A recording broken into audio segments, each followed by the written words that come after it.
യെശയ്യാവ് 40:31. യഹോവയെ കാത്തിരിക്കുന്നവർ ശക്തിയെ പുതുക്കും. അവർ കഴുകന്മാരെ പോലെ ചിറകടിച്ച് കയറും. അവർ ക്ഷീണിച്ചു പോകാതെ ഓടുകയും തളർന്നു പോകാതെ നടക്കുകയും ചെയ്യും. അനുഗ്രഹിക്കപ്പെട്ട വചനം നൽകിയവനായ സർവശക്തനായ ദൈവമേ, നന്ദിയോടെ സ്തോത്രം. അവിടുത്തെ വരവിൽ പ്രത്യാശ വെച്ച്, അങ്ങിൽ പ്രത്യാശ വെച്ച് ജീവിപ്പാൻ അടിയങ്ങൾ ഓരോരുത്തരെയും അവിടുന്ന് സഹായിക്കണമെന്ന് പ്രാർത്ഥിക്കുന്നു.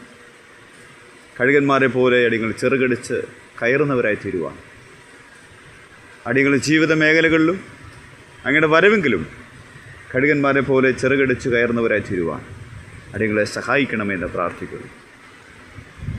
ഈ ഭൂമിയിലെ അടിയങ്ങളുടെ ജീവിതത്തിലെ പ്രതികൂലങ്ങളുടെ നടുവിൽ അടിയങ്ങൾ ക്ഷീണിച്ചു പോകാതെ ഓടുവാനും തളർന്നു പോകാതെ നടക്കുവാനും, പ്രതികൂലങ്ങളെ തരണം ചെയ്തുകൊണ്ട് ദൈവത്തിൻ്റെ മക്കളായി ജീവിപ്പാൻ, മാതൃകയുള്ള ദൈവകൃപയുള്ള ദൈവമക്കളായി ജീവിപ്പാൻ അടിയങ്ങളെ സഹായിക്കണമെന്ന് പ്രാർത്ഥിക്കുന്നു. അവിടുത്തെ പരിശുദ്ധാത്മാവിനെ അടിയങ്ങൾ ധാരാളമായി പ്രാപിച്ച് ദൈവകൃപയിൽ, ദൈവസ്നേഹത്തിൽ നിലനിൽപ്പാൻ അടിയങ്ങൾ ഓരോരുത്തരെയും അവിടുന്ന് സംഗതിയാക്കണമെന്ന് പ്രാർത്ഥിക്കുന്നു. ഞാൻ നിന്നെ ഒരു നാളും കൈവിടുകയില്ലോ ഉപേക്ഷിക്കുകയില്ലോ നല്ലതിനെ നാഥ, അവിടുന്ന് കരുണ തോന്നി അങ്ങയുടെ വലം കൈ അടിയങ്ങളെ പിടിക്കണമെന്ന് പ്രാർത്ഥിക്കുന്നു. അങ്ങടികളെ അതിന് സഹായിക്കുന്നതിനായി സ്തോത്രം. നന്മയെ കാക്ഷിക്കുന്നവനെ ഞാനതിലാക്കുമെന്ന് അങ്ങയുടെ മഹാവചനത്തിനായി സ്തോത്രം. അങ്ങയുടെ ആ വലിയ പ്രത്യാശ, അങ്ങയുടെ വരവിലുള്ള പ്രത്യാശ ഉള്ളവരായ അടിയങ്ങൾ നിലനിൽപ്പാൻ, അങ്ങയുടെ വരവിടെ അടിയങ്ങൾ ഓരോരുത്തരും ചേർക്കപ്പെടുവാൻ അടിയങ്ങൾ ഓരോരുത്തരെയും അങ്ങ് സഹായിക്കണമെന്ന് പ്രാർത്ഥിക്കുന്നു.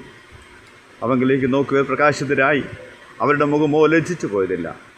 ഈ എളിവ് നിലവിളിച്ച് യഹോവ കേട്ടു സകല കഷ്ടങ്ങൾ വിടുവിച്ച വചനപ്രകാരം കർത്താവെ അടിയങ്ങൾ അങ്ങയുടെ മുഖത്തേക്ക് നോക്കി പ്രത്യാശയോടെ ദൈവകൃപയോടെ ജീവിപ്പാടികളെ സഹായിക്കണമേ.